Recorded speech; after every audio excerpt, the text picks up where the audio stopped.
Então vamos lá, vamos dar continuidade aí. Eu espero que a essa altura você já tenha feito alguns exercícios, tá? Das sessões anteriores, que você tenha baixado o PDF, esteja acompanhando aí.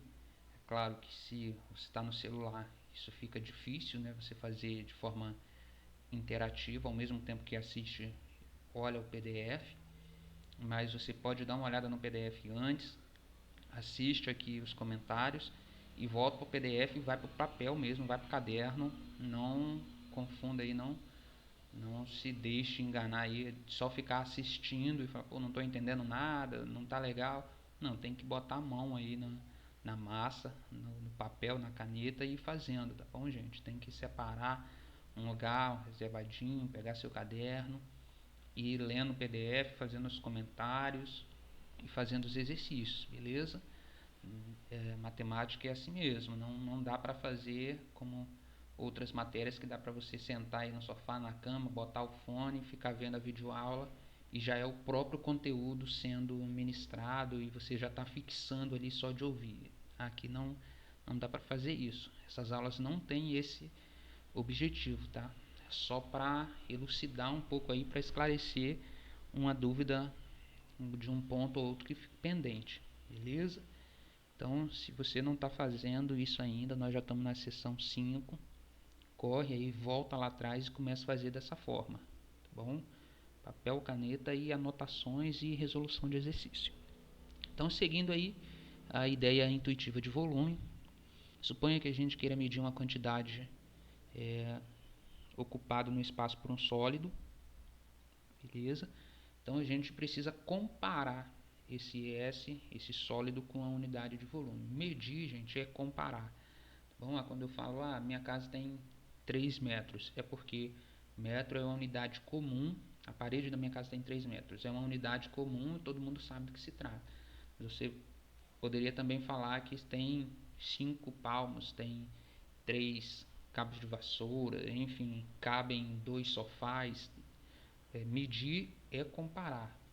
E a gente, como a gente quer uma uniformidade, até mesmo para se comunicar, né, a gente procura essa unidade de medida que seja universal, tá bom?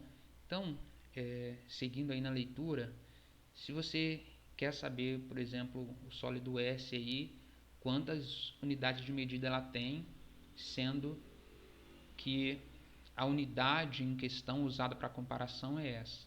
Então você está perguntando quantos cubinhos desse, né, quantas unidades de volume dessa cabem aqui dentro.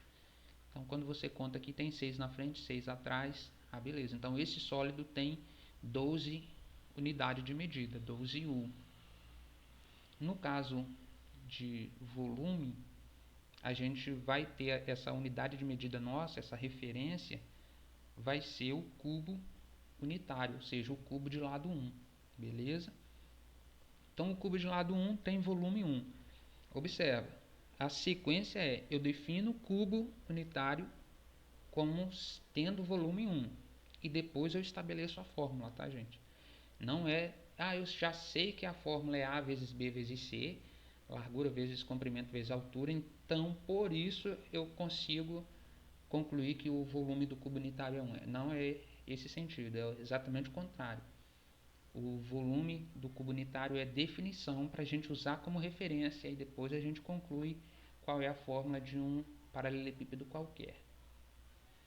Então, seguindo aí, para a gente estabelecer para um paralelepípedo qualquer, a primeira coisa que a gente tem que levar em consideração é que o volume é proporcional a cada uma das dimensões.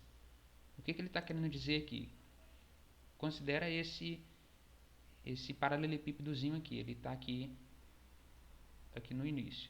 Se eu multiplicar o C por 3, é a mesma coisa que botar 3 paralelepípedos um do lado do outro. O que vai acontecer com o volume? Vai triplicar também. Então o volume do A, do B e do 3C, que está aqui, tá vendo? Qual é o volume dele? É 3 vezes o volume do ABC. Aí se eu fizesse isso com o lado B, o volume do A, 3B e do C também é 3 vezes o volume do ABC. E a mesma coisa com A. Volume do 3A, B, C é a mesma coisa que 3 volume do ABC. Ou seja, é proporcional. Como se esse número aqui de dentro simplesmente pudesse sair. Ok? Entendido isso, essa proporcionalidade aqui entre o volume e as dimensões, então eu posso estabelecer a fórmula para um paralelepípedo qualquer. Considere esse volume, ABC. Se eu fixar 2, o terceiro pode simplesmente sair. Então eu fixo a segunda e a terceira, o primeiro sai. Ou seja, o volume ABC é a mesma coisa que A volume 1BC. O 2 também pode vir para fora, né? Aqui dentro, tá vendo? Cada um desses pode ir para fora e vindo multiplicando aqui na frente. Então, o A saiu, multiplicou aqui para fora. O B saiu, veio multiplicando aqui para fora. O C saiu, veio multiplicando aqui para fora. O que restou?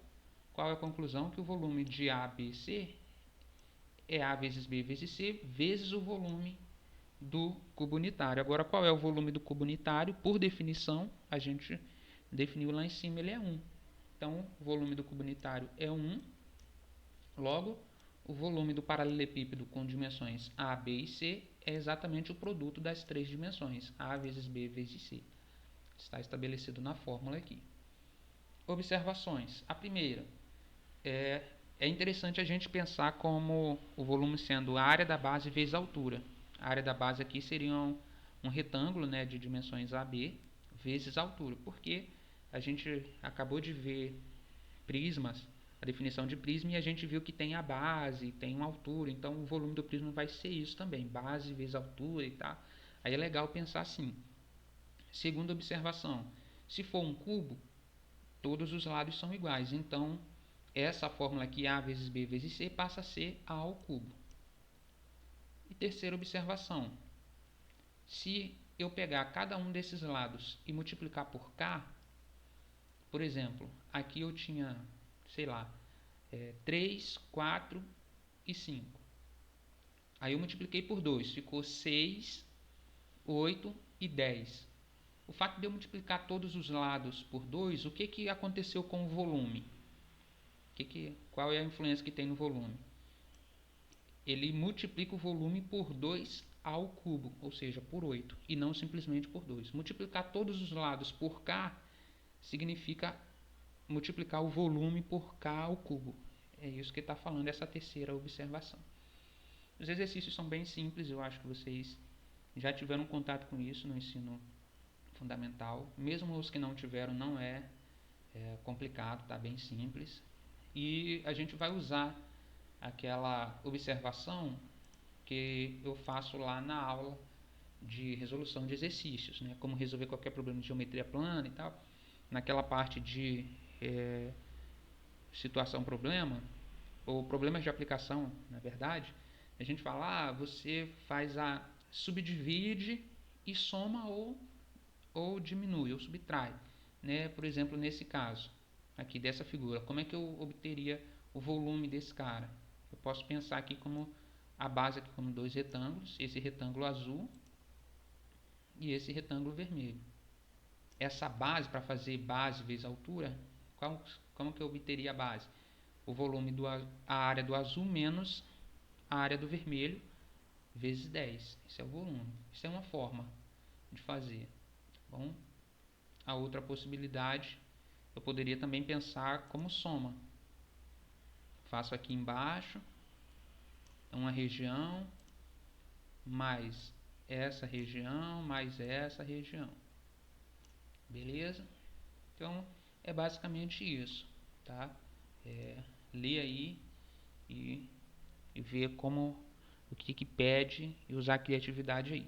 Princípio de Cavalieri, eu vou botar aí um vídeo para dar um quebra aí nessa sequência para vocês verem uma coisa diferente, tá bom? E depois a gente volta com o volume do prisma.